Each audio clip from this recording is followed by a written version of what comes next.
শুভ সন্ধ্যা। কবিতায় নাসিমা চ্যানেলে আপনাদেরকে স্বাগত। সকলে কেমন আছেন?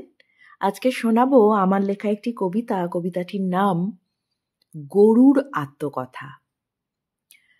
যদি শোনো বাচ্চারা, মন খুলে বলি, বড়রা তো শুনবে না, এ যে ঘোর কলি। আমরা কি পেরে উঠি বড়দের সাথে?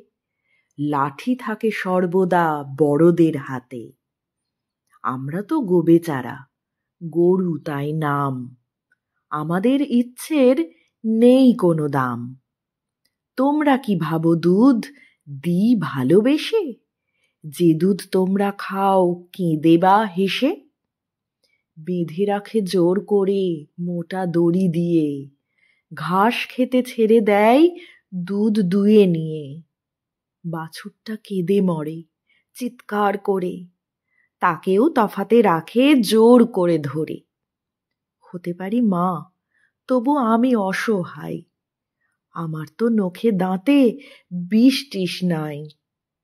তাই তো বড়দের নেই কোনো ভয়, দুধজাত খাবারে পেট করে জয়। কেড়ে নেয় দুধ আমার অনুমতি ছাড়া। বলো দেখি খোকা খুকি, এ কেমন ধারা?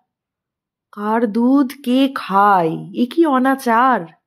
বাছা মোর কাঁদে যে তার অধিকার।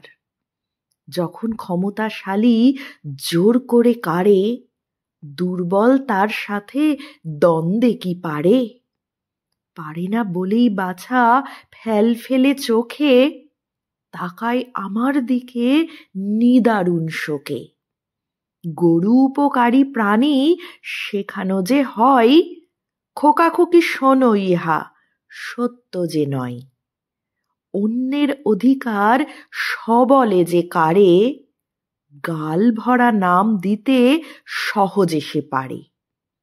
একে ঠিক জুতো মেরে গরু দান কয়। পৃথিবীটা মানুষের, যা ইচ্ছে হয়। ধন্যবাদ। ভালো লাগলে লাইক, শেয়ার ও সাবস্ক্রাইব করবেন।